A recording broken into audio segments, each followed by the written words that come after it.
melakukannya. Wal afdalu ayyastanjia, dan yang afdal dan yang lebih utama ayyastanjia cebok, jika seorang cebok bil ahjari dengan batu, hajaron batu, ahjar batu-batu, dengan beberapa batu, 3 ya. Tsumma yasbi'uha bil ma'i, kemudian diikuti dengan air. Kemudian diikuti dengan air. Baiknya seorang jika cebok dengan batu dulu, kemudian baru air. Tapi kalau memang air sudah cukup. Wa yajuzu, dan boleh. Ayyaqtasira, mencukupkan, cukup. Alal ma'i, dengan air, cukup dengan air saja sudah boleh. Kalau misalkan dengan tisu bagaimana Pak? Makruh ya, makruh. Kalau memang tidak ada sama sekali boleh-boleh saja. Selagi masih ada air silahkan pakai air. Kalau memang tidak ada, boleh dengan hal yang lain, dengan batu kah, dengan tisu kah, dan lain sebagainya. Kalau air itu biasanya warnanya, baunya itu hilang, tapi kalau dengan yang lain biasanya masih ada. Au ala salasati ahjaren, atau dengan 3 batu, atau dengan 3 batu.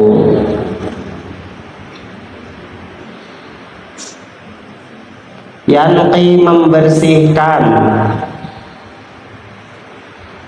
membersihkan, yanqi, membersihkan, bihinna, dengan batu,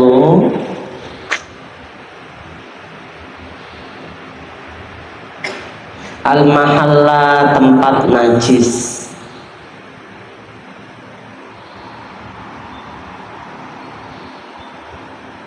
Al-mahalla, tempat najis. Faida aroda, jika seorang ingin,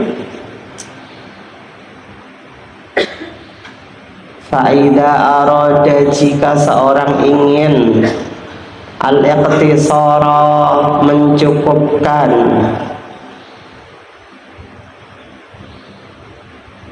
ala ahadihima, pada salah satu, air dan batu,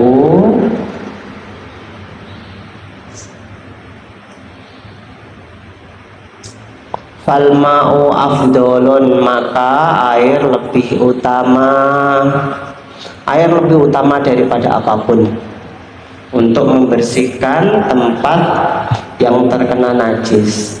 Kemarin juga sudah saya contohkan teman-teman semuanya, kalau memang nanti dikaruniai putra, teman-teman sudah menikah, punya putra ataupun putri, tahun pertama, kedua, ketiga, ini sulit untuk kita sampaikan, nak, jangan ngompol, nak, nggak bisa. 2 tahun pertama susah untuk dikasih tahu seperti itu. Sampai memang benar-benar mereka bisa dikasih tahu itu di umur 3 tahun biasanya teman-teman, baru bisa mengurangi intensitas yang namanya BAB ataupun pipis sembarangan, ngompol. Maka apa yang harus kita lakukan, jangan langsung pakai pel. Kalau teman-teman pakai pel yang basah, otomatis tempat yang terkena najis itu tambah banyak. Maka apa yang harus kita lakukan, ambil kain bersih, kain yang sudah kering, dikeringkan dulu tempat yang terkena najisnya tersebut, baru kemudian disiram dengan air atasnya, ya, dibasahi tempat sekitar-sekitarnya itu. Kalau memang sudah, kita bisa mengepelnya. Itulah yang harus dilakukan.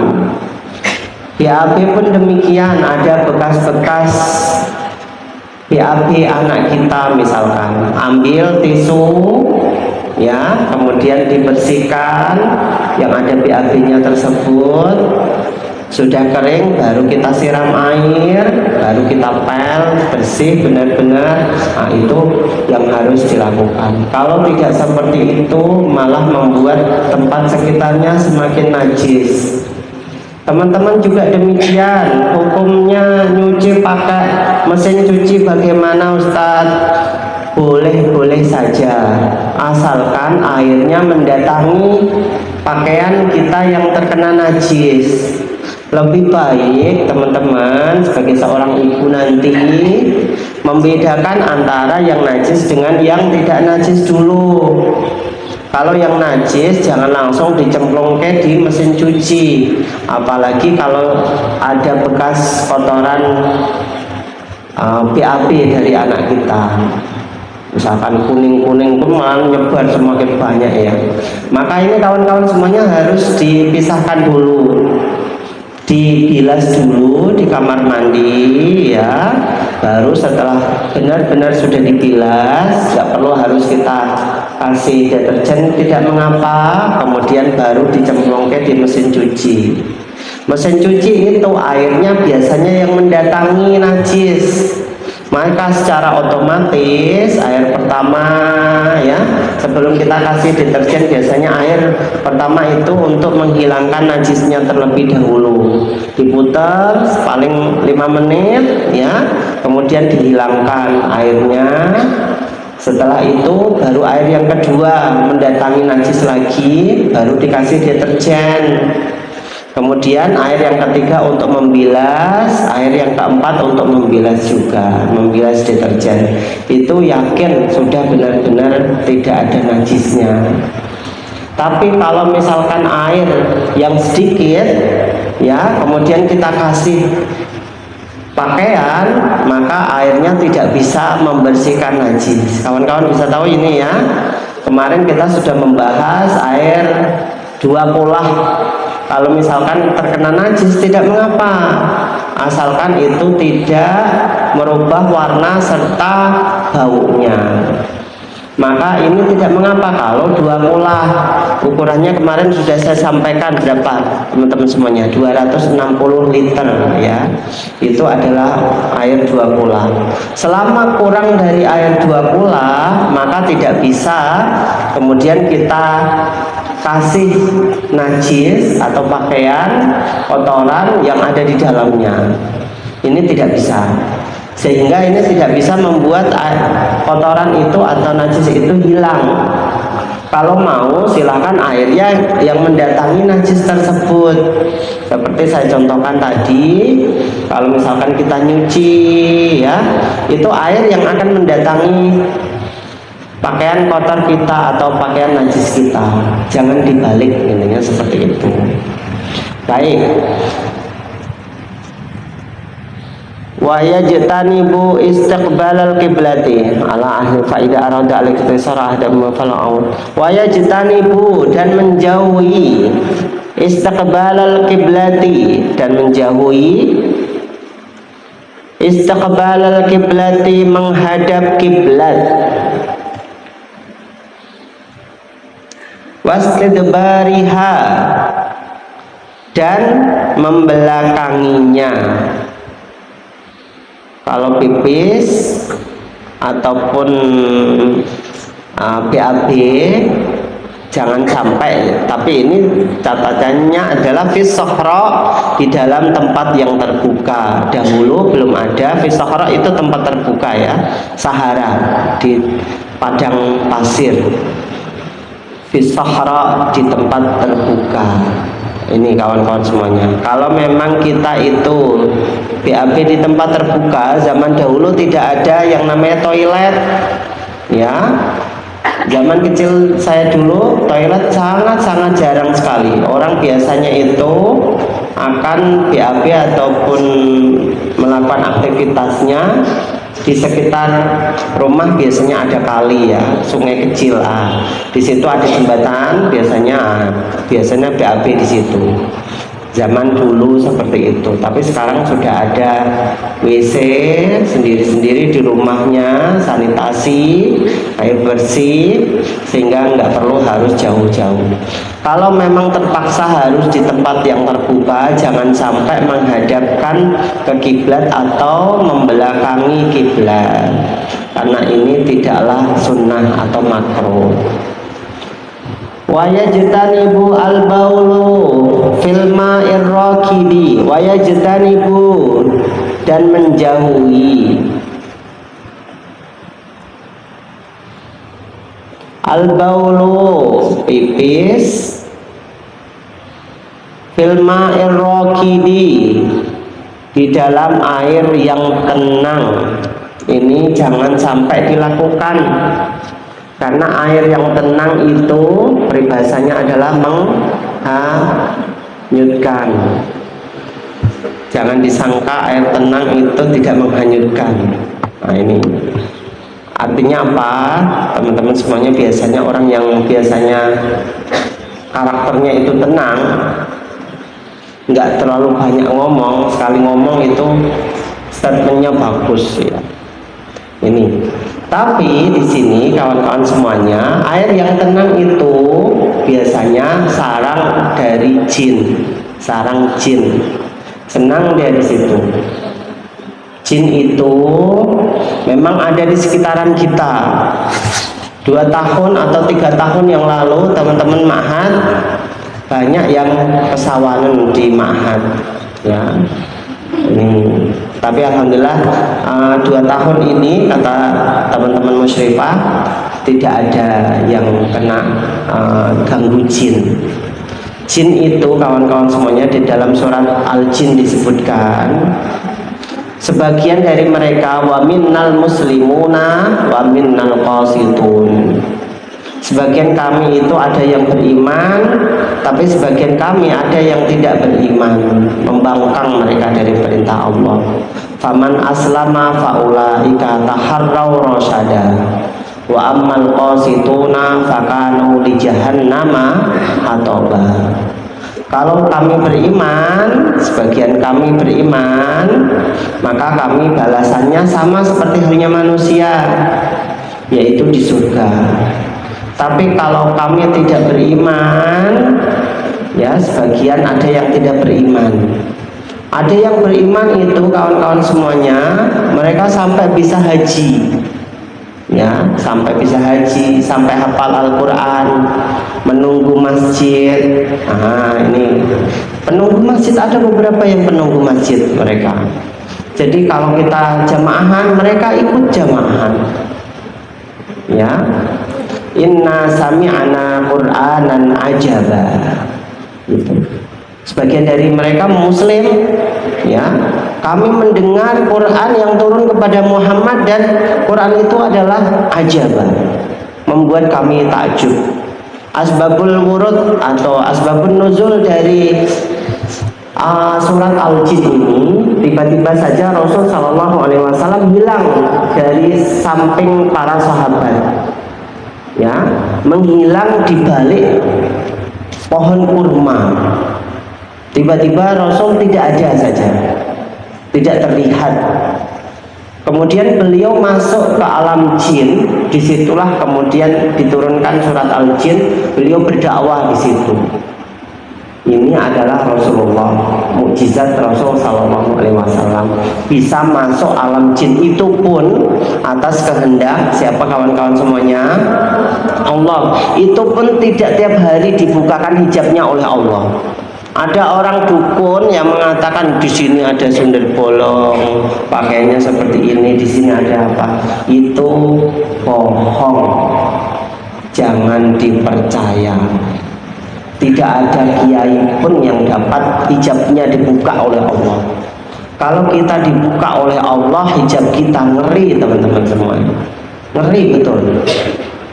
Yang nampak di mata orang itu kawan-kawan semuanya, jin itu bukanlah sosok yang sesungguhnya, tapi mereka itu sudah berubah wujud seperti halnya wujudnya manusia. Jin itu digambarkan tidaklah putih bajunya, ya, kemudian ngesot kayak gitu, enggak, atau jadi sundel bolong, wewe gombel dan lain sebagainya, mukanya sama seperti halnya kita, enggak. Mereka itu sengaja menampakkan diri untuk ngisengin kita. Itu kalau memang mereka berani ngisengin kita. Biasanya yang diisengi itu adalah, mohon maaf, yang lemah imannya, jarang membaca Quran, jauh dari Allah. Inilah yang diisengin. Ya, bukanlah dia itu bisa masuk alam jin, tidak, demi Allah tidak ada orang yang bisa masuk alam jin, tidak ada, kecuali tadi saya sebutkan Nabi SAW. Itu pun tidak tiap hari Rasul bisa masuk alam jin berdakwah di sana, tidak, hanya beberapa kali saja beliau masuk di situ alam jin yang sesungguhnya. Maka kawan-kawan semuanya, mereka bertempat di mana? Ada yang tempat air yang tenang tadi, ada yang di tempat pohon yang sangat rindang, teduh, besar, ada yang di bangunan-bangunan yang tidak ada penghuninya, jarang dihuni. Maka ini biasanya ada penghuninya dari golongan jin. Ini kawan-kawan semuanya.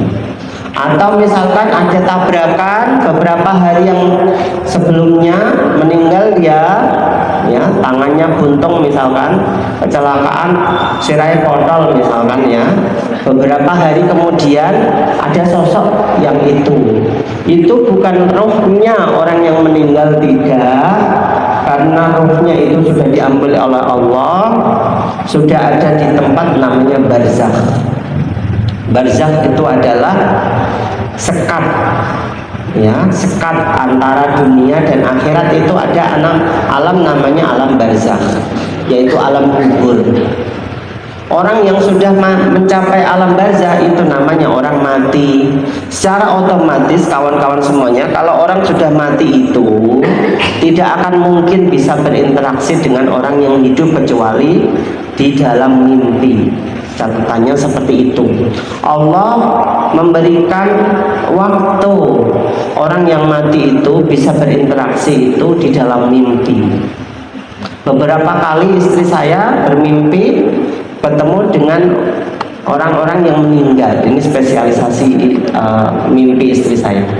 Ya, mbahnya pernah meninggal, kemudian masuk ke alam mimpi istri saya. Beliau minta air, kemudian dikasih satu gelas, ditenggak habis, minta lagi, dikasih lagi, ditenggak habis, sampai 3 kali seperti itu, ya. Ini kawan-kawan semuanya, sampai ketakutan istri saya, kemudian bercerita kepada saya apa yang dialaminya di dalam mimpi. Kemudian saya tanya sama istri saya, kira-kira mbah itu meninggalkan apa sebelum meninggal? Apakah beliau meminta kita untuk menyelamatkan beliau? Ada hutang-hutang enggak kira-kira kepada Allah atau kepada anak Adam yang lain? Ternyata ditanya sama keluarga besar bahwa beliau itu selama di ICU meninggalkan 7 hari sampai 2 minggu, ya, 1 minggu atau sampai 2 minggu sholat. Akhirnya saya kumpulkan keluarga besar, kemudian mengkodok 1 hari 1 orang. Sudah selesai, kemudian mimpi lagi istri saya dengan pakaian yang bersih, bagus. Kemudian terima kasih, mengucapkan terima kasih kepada istri saya sudah ditolong, matur suwun yondo, seperti itu. Ini adalah kawan-kawan semuanya adalah mimpi. Itu bukanlah jin, itu memang rohnya orang yang telah meninggal. Mereka diizini untuk masuk ke alam kita melalui mimpi. Tapi jin itu juga bisa masuk ke alam mimpi kita. Jin itu masuk ke dalam tubuh kita, mengalir di seluruh tubuh kita, itu bisa kawan-kawan semuanya.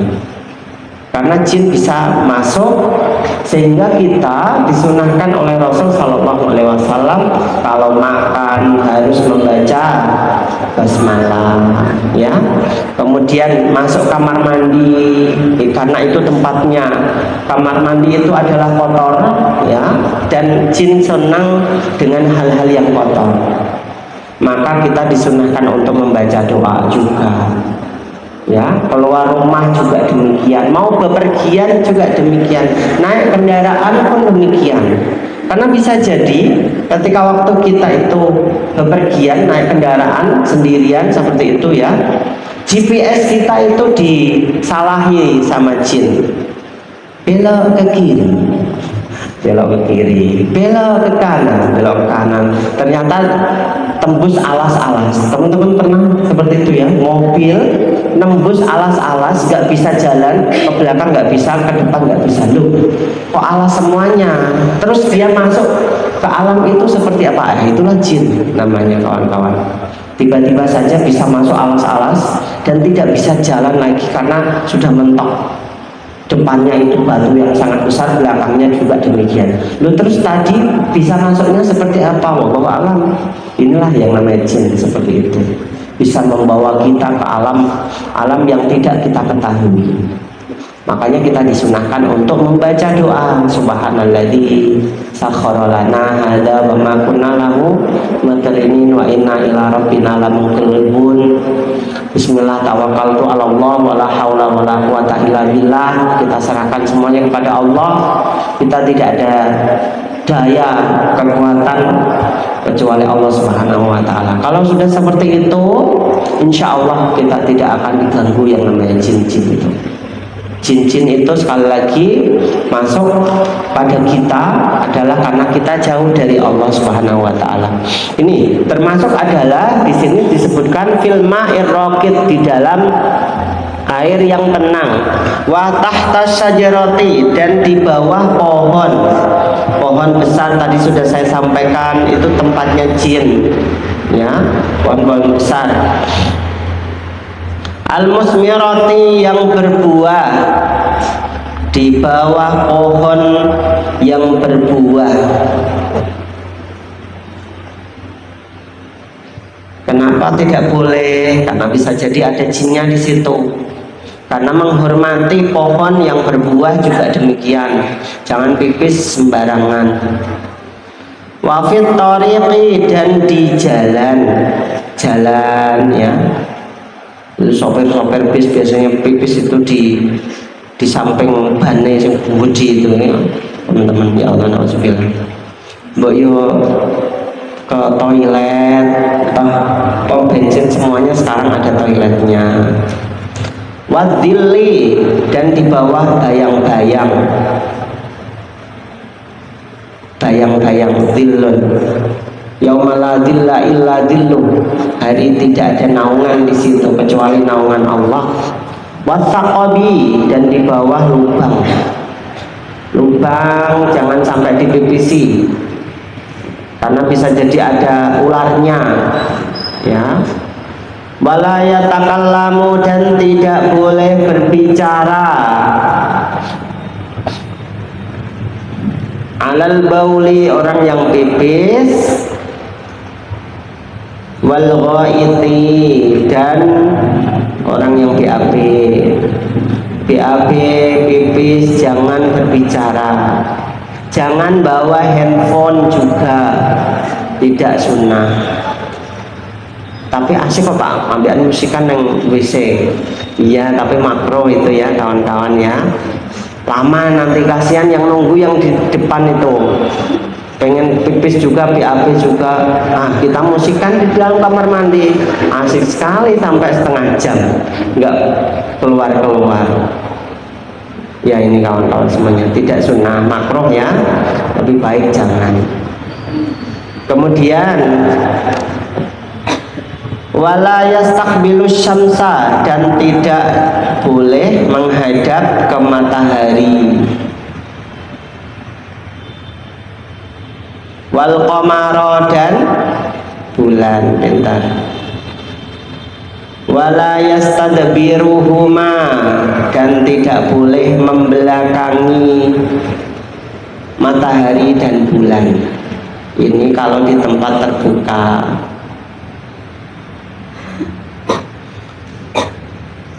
Faslon, pembahasan lagi. Walladhi yanqudu al-wudu'a sittatu asya. Walladhi perkara, alladhi yang boleh, perkara yang kudu membatalkan al-wudu'a, wudu, sittatu asya'a, ada 6 perkara. Pertama, ma kharaja minas sabilaini, ma sesuatu, kharaja yang keluar, minas sabilaini dari 2 jalan, yaitu kubul dan dubur, jalan depan ataupun jalan belakang. Wan naumu, dan tidur. Sesuatu yang keluar dari jalan depan ataupun jalan belakang itu membatalkan wudhu, pasti. Apapun itu, pipis kah, BAB kah, kentut kah, dan lain sebagainya, itu semuanya membatalkan wudhu. Kalau ada yang beser, ya, ada penyakit beser, biasanya ini terjadi pada orang tua yang sudah tidak bisa nahan pipisnya. Tiba-tiba saja mereka seperti itu, tidak bisa nahan, karena memang sudah sepuh, sudah otot-ototnya sudah tidak sekuat dulu lagi.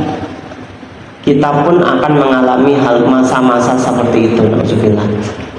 Ya, ini kawan-kawan semuanya, tiba-tiba saja BAB, tiba-tiba saja pipis, tidak bisa nahan karena otot-ototnya sudah tidak sekuat dulu lagi.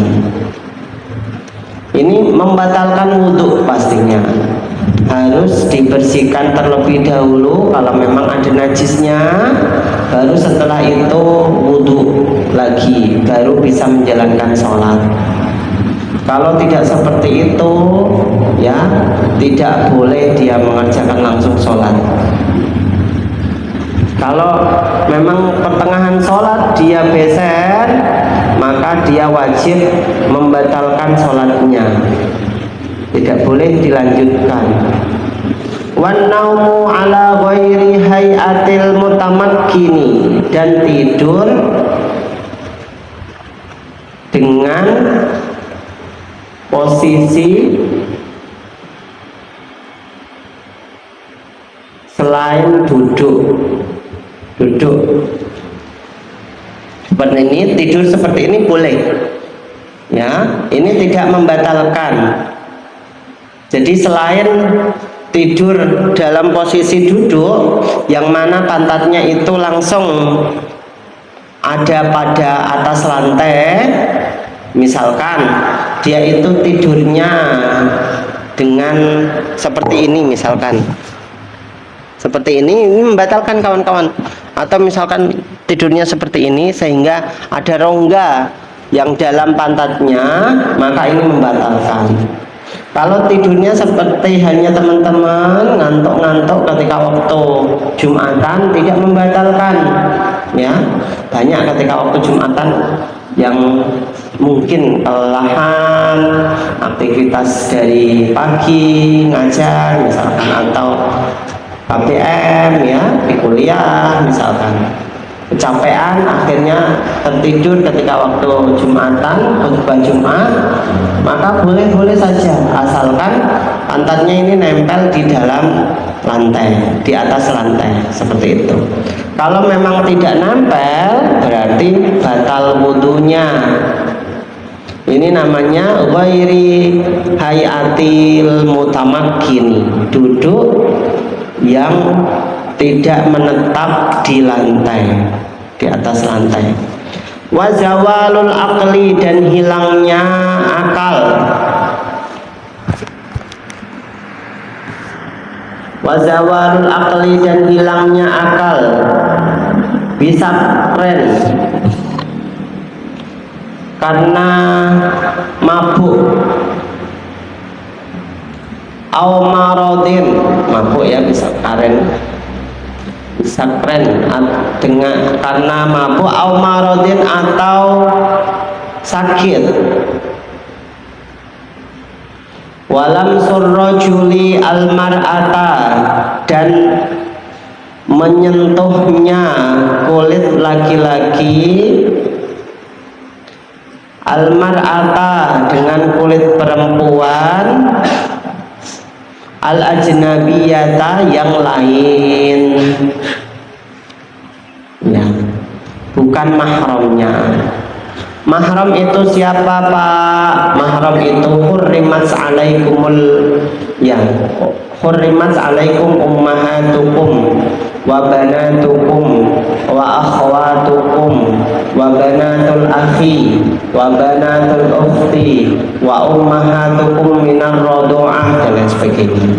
Diharamkan kalian ibu-ibu kalian, haram kita menikah dengan ibu kalian, ibu kita sampai ke atas, ibu kita, anak perempuan kita, saudara perempuan kita, anak saudara perempuan kita atau keponakan kita, atau perempuan yang pernah menyusui kita ketika waktu kecil. Ya, ini adalah mahram. Berarti paman haram menikah dengan kita. Anak paman haram nggak kira-kira kawan-kawan? Tidak, karena itu bukan keponakan.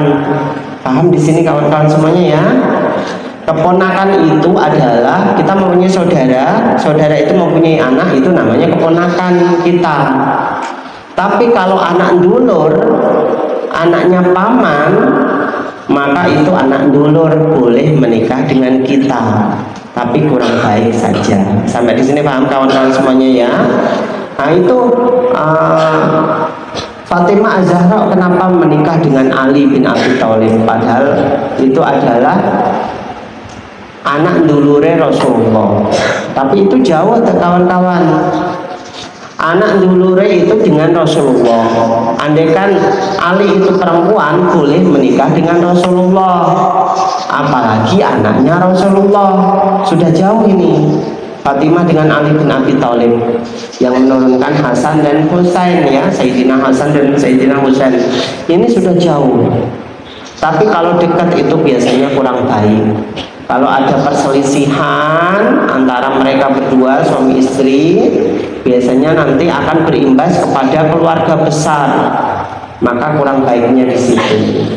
Berarti kalau anak dulur itu boleh menikah dengan kita, berarti kalau sesentuhan kulit antara anak dulur dengan kita berarti membatalkan wudhu. Sampai di sini paham kawan-kawan semuanya?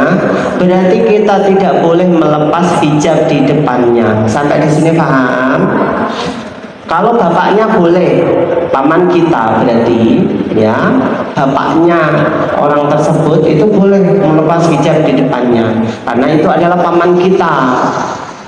Tapi kalau memang anaknya tidak boleh, karena itu sudah orang lain yang boleh menikah dengan kita, atau namanya mahram. Kayak gue itu mahram. Kalau mahram itu adalah orang yang haram menikah dengan kita. Sekali lagi seperti itu. Kemudian juga orang-orang yang pernah, atau ibu yang pernah menyusui kita ketika waktu kita kecil. Waktu kecil ibu kita ke tempat kerja, kita dititipkan kepada tetangga kita. Kemudian waktu kecil itu kita nangis, diambillah kita, kemudian disusui oleh beliau, ya, disusui. Kalau sudah lebih dari 7 kali susuan, secara otomatis kita adalah anak susuan dari perempuan tersebut. Secara otomatis kalau memang dia itu adalah ibu susuan kita, suaminya adalah bapak susuan kita. Sampai di sini paham kawan-kawan semuanya? anaknya perempuan tersebut adalah saudara susuan kita, berarti haram menikah dengan kita. Sampai di sini paham kawan-kawan ya? Sehingga kalau nanti teman-teman menikah dengan tonggone dewi penggo, ya, ini harus hati-hati. Bu, aku pernah jenengan titip pada ibune Mas Iku enggak waktu kecil? Oh waktu kecil dulu. Kita konfirmasi kepada ibu tersebut, Bu, aku pernah dititipnya di sini. Iya. Padahal kita sudah kandung cinta sama mas tersebut ya, meskipun penggo ya. Nah ini kawan-kawan semuanya, ada kejadian ada seperti ini ya, banyak kejadian yang penggo itu hanya selang beberapa langkah saja itu sudah rumahnya. Tapi ini kita harus hati-hati, apakah kita memang benar-benar pernah disusui oleh ibunya. Secara otomatis kalau kita pernah disusui oleh beliau menjadi anak susuan, dan anaknya berarti saudara susuan yang haram menikah dengan kita. Sampai di sini paham kawan-kawan semuanya? Harus hati-hati, kalau penggo itu harus hati-hati. Nih, maka ini adalah hal-hal yang membatalkan wudhu kalau memang itu adalah al-ajnabiyah. Menurut madhab Syafi'i, sekali lagi, sesentuhan antara laki-laki perempuan kulit itu membatalkan wudhu. Tapi menurut madhab Maliki tidak apa-apa, tidak mengapa kalau kita sesentuhan selama kita tidak syahwat dengan laki-laki atau perempuan tersebut. Ini catatannya seperti itu. Sehingga kawan-kawan semuanya, kalau memang kita itu sedang beraktivitas ibadah haji ataupun umroh, di situ kumpul seluruh dunia untuk melaksanakan satu rukun, yaitu tawaf mengelilingi Ka'bah 7 kali, yang berawal dari rukun Hajar Aswad ya, mengelilingi labbaik Allahumma labbaik sampai Hajar Aswad lagi, labbaik la syarika lak labbaik innal hamda dan lain sebagainya 7 kali. Kita ternyata tiba-tiba itu sesentuhan antara kulit laki-laki dan perempuan, karena memang tidak ada sekat antara laki-laki dan perempuan di tempat yang sama, itulah kita mengelilingi Ka'bah.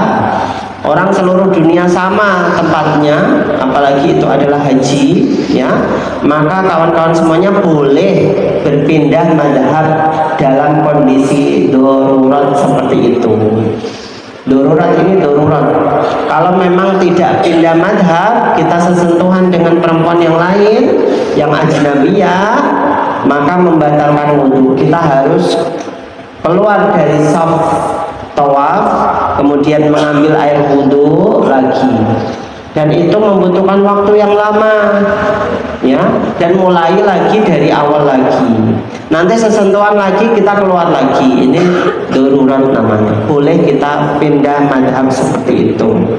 Tapi kalau pindah-pindah madhab sakarepe dhewe nggak boleh. Contohnya kita wudhunya pakai Syafi'i. Salah satu rukun Syafi'i itu adalah mengusap sebagian kepala. Boleh saja. Kemarin saya sudah sampaikan tentang hal-hal yang wajib dibasuh ya, yaitu sebagian kepala. Tiba-tiba saja karena kita wudhunya pakai Imam Syafi'i, batalnya juga harus menurut madhab Syafi'i. Tiba-tiba saja kita batalnya menurut madhab Maliki ya. Kita sesentuhan kulit dengan teman kita, salaman misalkan, laki-laki perempuan ya, salaman misalkan. Madhab Maliki kan nggak apa-apa sesentuhan antara laki-laki perempuan, asalkan dia tidak syahwat dengan perempuan tersebut atau laki-laki tersebut.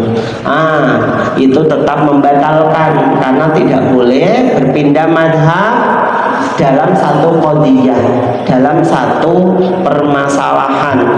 Kalau kita wudhunya pakai Imam Syafi'i, otomatis batalnya pakai Imam Syafi'i, tidak boleh memakai madhab Maliki. Ini harus Harus clear ini kawan-kawan semuanya. Nggak boleh pindah-pindah madhab sakarepe dhewe.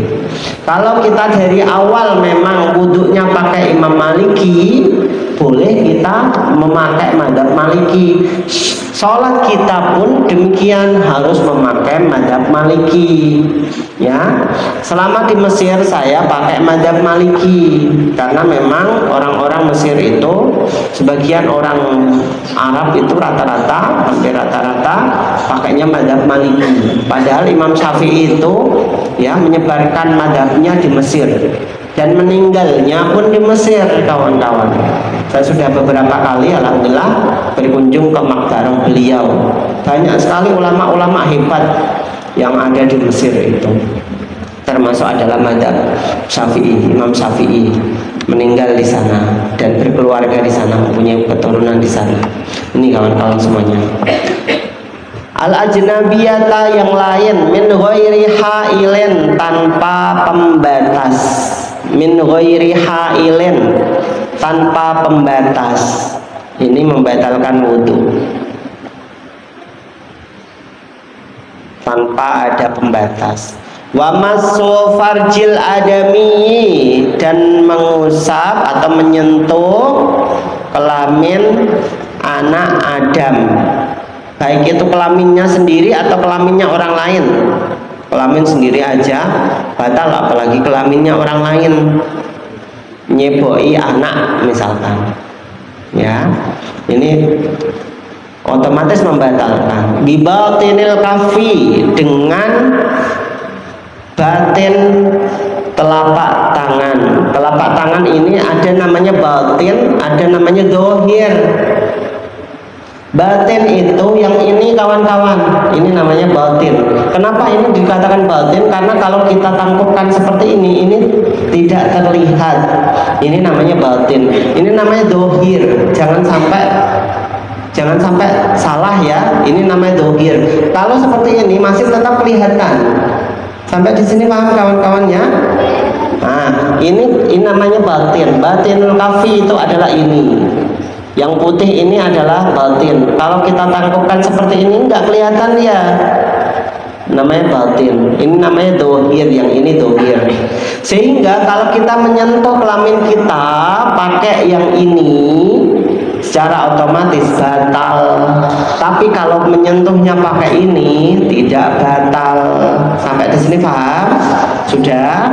Nah, kalau misalkan gatel Pak, menyentuhlah pakai yang ini. Jangan pakai ini kalau memang mempunyai wudhu. Seperti itu. Kemudian wa mashu halqati duburihi, dan menyentuh lubang duburnya anak Adam.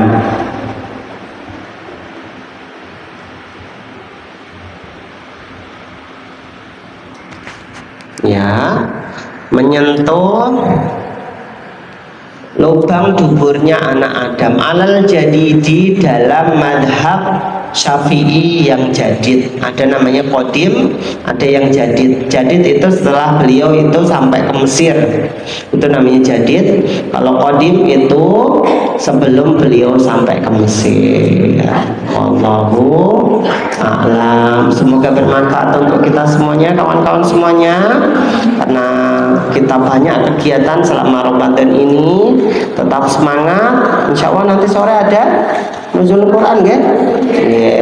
Semoga bisa bertemu lagi nanti sore insya Allah. Terima kasih. Mari kita cukupkan dengan hamdalah bersama. Alhamdulillah.